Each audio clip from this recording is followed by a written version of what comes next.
Est-ce qu'un disque dur plein pèse plus lourd qu'un disque dur vide? Est-ce qu'une différence sur la balance serait perceptible?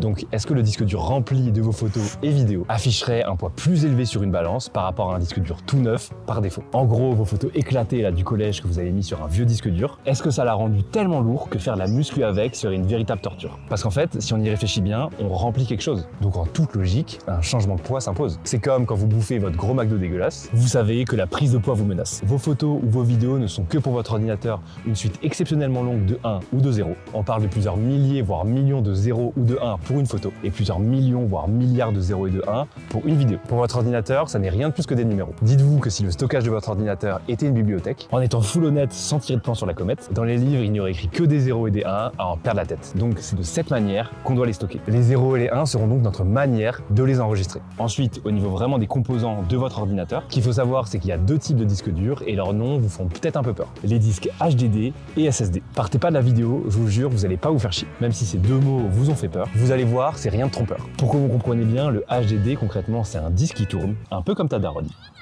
Dessus, il y a des microscopiques vraiment exceptionnellement petites zones qui séjournent. On appelle ces zones des domaines magnétiques. Donc en gros, c'est des aimants, c'est assez mécanique. Et ces domaines magnétiques peuvent être dans deux états, 0 ou 1. Et c'est de cette manière qu'est stockée l'information au portant. L'avantage de ces disques durs, vous en avez peut-être un chez vous, c'est que c'est pas cher de stocker de grandes quantités d'informations sans remous. Le problème, c'est qu'il y a une rotation, littéralement, d'un disque à l'intérieur. Et étant donné qu'il y a un processus mécanique, c'est un peu saboteur. Les disques durs HDD, ils sont connus pour pas être très rapides. Donc si vous voulez mettre des fichiers dessus, c'est assez lent et ça patine. Et donc vous avez le deuxième type qui sont les disques durs SSD. Eux à l'inverse, ils sont connus pour être très rapides mais pour avoir un prix un peu abusé. Vous avez ce disque dans votre ordinateur ou dans votre téléphone, ils sont plus compacts et plus adaptés à votre style de vie. Concrètement, les SSD stockent les 1 et les 0 dans des transistors tout petits. Et là je vais utiliser un mot que moi-même je ne comprends pas très bien, il est un peu méchant, mais concrètement on dit que c'est des transistors à effet de champ. Ça veut dire qu'ils sont capables de piéger des électrons. Et ça ne va pas ajouter des électrons, mais juste faire une différence d'état électrique au moment que nous désirions. En résumé, dans les disques SSD, les 1 et les 0 sont stockés en faisant varier les états des électrons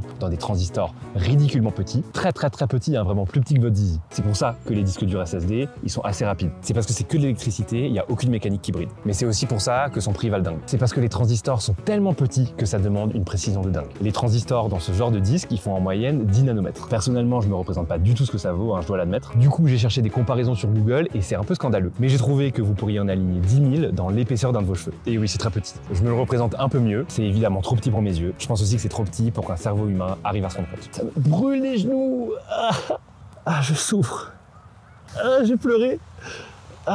Si vous êtes encore là et que vous suivez correctement ce que je vous conte, sachez que les disques HDD, ils existent depuis les années 50 quasiment, et les SSD depuis les années 70-80 approximativement. Et même s'ils arrivaient à joindre les deux bouts, le manque de stockage leur faisait perdre des sous. IBM et compagnie ont donc commencé à ajouter les disques HDD en tant que mémoire interne sur les ordinateurs grand public dans les années 80. Le SSD, quant à lui, ça n'est qu'entre 2005 et 2010 qu'il intervient. Donc vous voyez que le SSD, c'est quand même relativement récent. Franchement, je trouve ça grave intéressant. Est-ce que maintenant, sachant tout ça, notre question est valide? Est-ce qu'un disque dur plein est plus lourd qu'un disque dur vide? Le HDD, il bouge des aimants, il n'y a donc pas d'ajout direct de matière dedans, donc non, il pèse pas plus lourd. Le SSD, quant à lui, sans faire de discours, il change l'état d'électrons, il en ajoute pas, donc non. Le disque dur ne pèse pas plus lourd non plus. J'espère que vous n'êtes pas déçus, mais aucune matière n'est ajoutée. Pour être complètement précis, selon Einstein, le poids devrait varier. L'énergie a quand même une équivalence en masse, faut pas l'oublier. Donc changer d'état les électrons ou des aimants ajoute un peu de masse, mais c'est ridiculement petit et inintéressant. On parle pour un assez gros disque, hein, quand même 1000 gigaoctets, donc quelque chose de notable, d'une variation de masse d'environ 1 milliard de fois moins que le poids d'un grain de sable.